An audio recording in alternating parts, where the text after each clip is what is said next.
Imagine a healthy, active woman in the prime of her life training hard for a 5-kilometer race. When out of nowhere, she's struck down. Suddenly, she can barely walk. Mysterious bruises cover her body.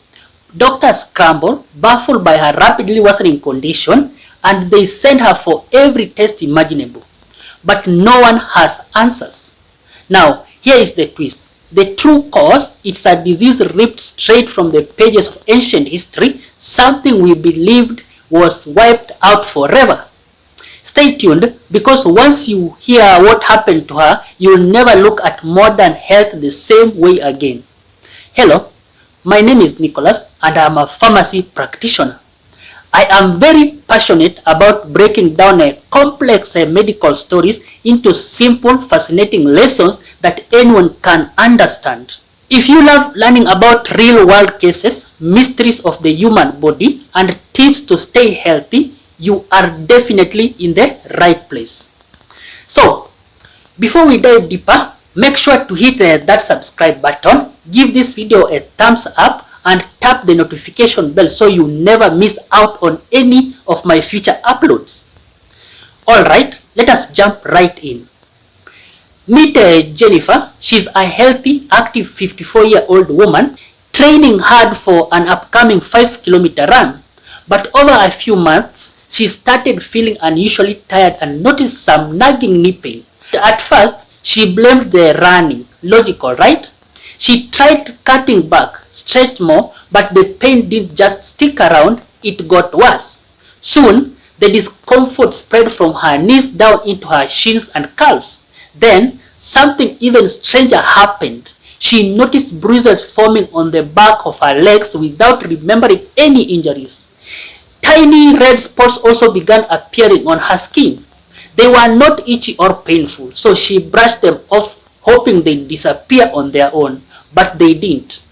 In fact, her legs got so painful that walking became a challenge. That's when her family insisted she had to visit the hospital. At the emergency department, Jennifer's heart rate was a little bit high, 103 beats per minute, but her blood pressure was fine and she didn't have a fever. She chalked it up to anxiety. After all, who likes being in a hospital? After a long wait, a doctor finally saw her. They noticed the rash, found some mild swelling in her legs, and were particularly concerned about one thing. When they pressed on her calves, she winced in pain, severe pain that seemed way out of proportion to what they were seeing.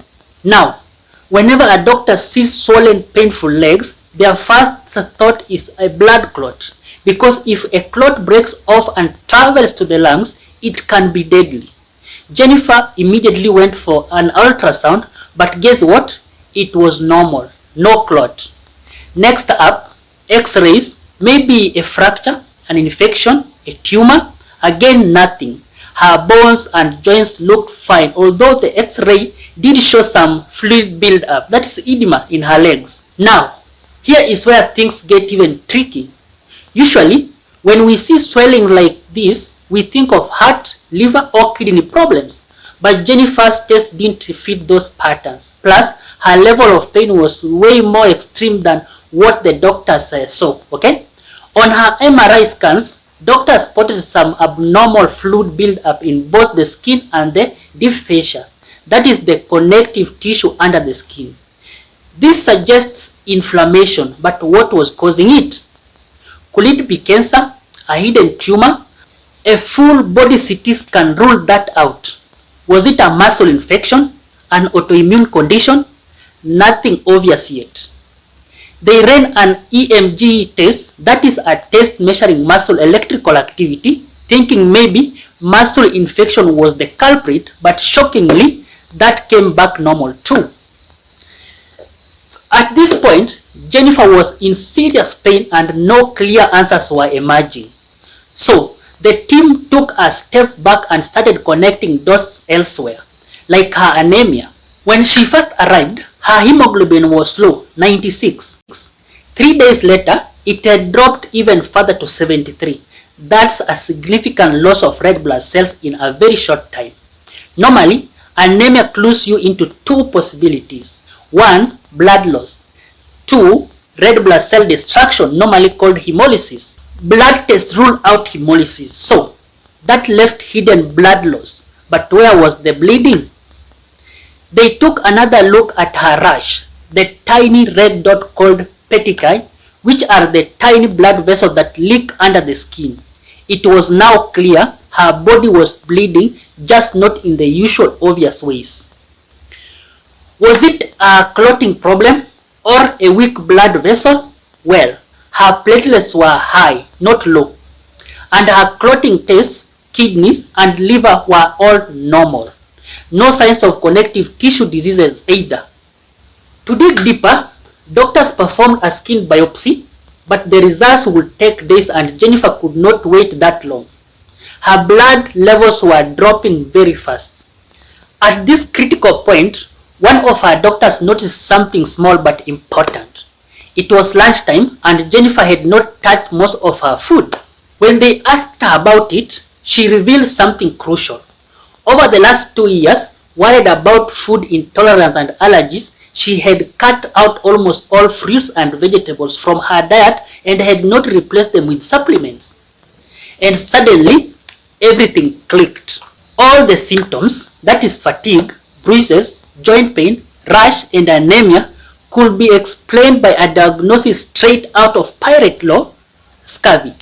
Yes, you heard me right. Vitamin C deficiency. How does lack of vitamin C cause all this? Vitamin C is crucial for making collagen. This is the protein that gives structure to your skin, blood vessels, bones, and muscles. Without it, your blood vessels weaken and start leaking, causing bruises, rashes, swelling, and internal bleeding. It also explains her fatigue.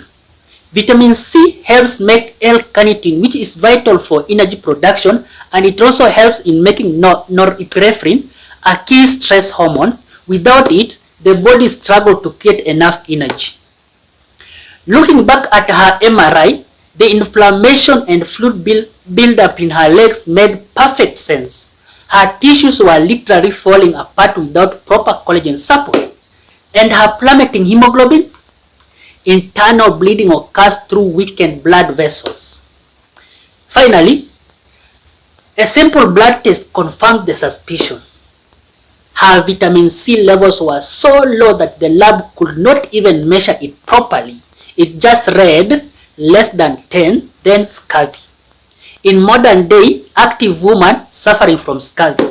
You may think of scurvy as a disease of ancient sailors, and you will be right, okay?